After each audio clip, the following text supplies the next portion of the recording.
Solomon turns from the Lord. Now King Solomon loved many foreign women, along with the daughter of Pharaoh, Moabite, Ammonite, Edomite, Sidonian, and Hittite women. From the nations concerning which the Lord had said to the people of Israel, "You shall not enter into marriage with them, neither shall they with you, for surely they will turn away your heart after their gods." Solomon clung to these in love. He had 700 wives, who were princesses, and 300 concubines.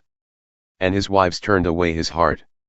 For when Solomon was old his wives turned away his heart after other gods, and his heart was not wholly true to the Lord his God, as was the heart of David his father.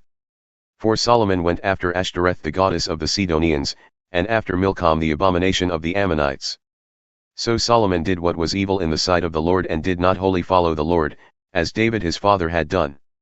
Then Solomon built a high place for Chemosh the abomination of Moab, and for Molech the abomination of the Ammonites, on the mountain east of Jerusalem.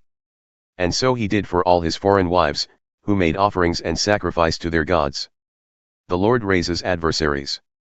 And the Lord was angry with Solomon, because his heart had turned away from the Lord, the God of Israel, who had appeared to him twice, and had commanded him concerning this thing, that he should not go after other gods.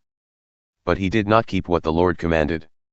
Therefore the Lord said to Solomon, "Since this has been your practice and you have not kept my covenant and my statutes that I have commanded you, I will surely tear the kingdom from you and will give it to your servant. Yet for the sake of David your father I will not do it in your days, but I will tear it out of the hand of your son. However, I will not tear away all the kingdom, but I will give one tribe to your son, for the sake of David my servant and for the sake of Jerusalem that I have chosen." And the Lord raised up an adversary against Solomon, Hadad the Edomite. He was of the royal house in Edom. For when David was in Edom, and Joab the commander of the army went up to bury the slain, he struck down every male in Edom. For Joab and all Israel remained there 6 months, until he had cut off every male in Edom. But Hadad fled to Egypt, together with certain Edomites of his father's servants, Hadad still being a little child.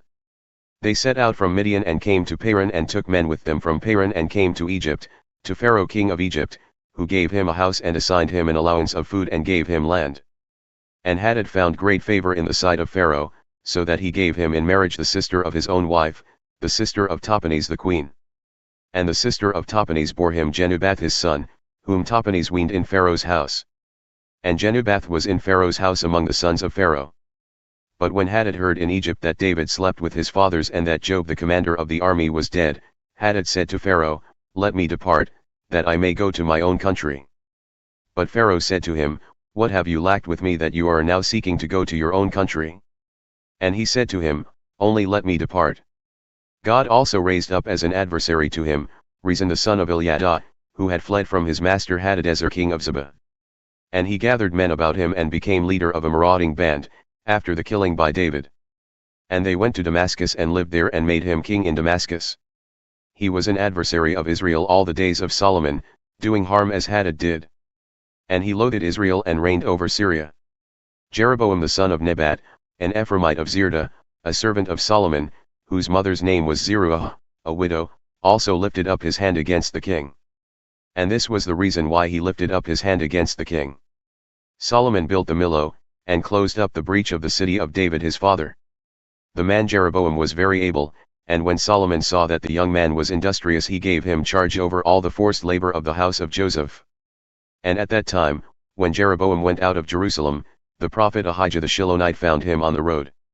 Now Ahijah had dressed himself in a new garment, and the two of them were alone in the open country. Then Ahijah laid hold of the new garment that was on him, and tore it into 12 pieces. And he said to Jeroboam, "Take for yourself 10 pieces, for thus says the Lord, the God of Israel, Behold, I am about to tear the kingdom from the hand of Solomon and will give you 10 tribes. But he shall have 1 tribe, for the sake of my servant David and for the sake of Jerusalem, the city that I have chosen out of all the tribes of Israel.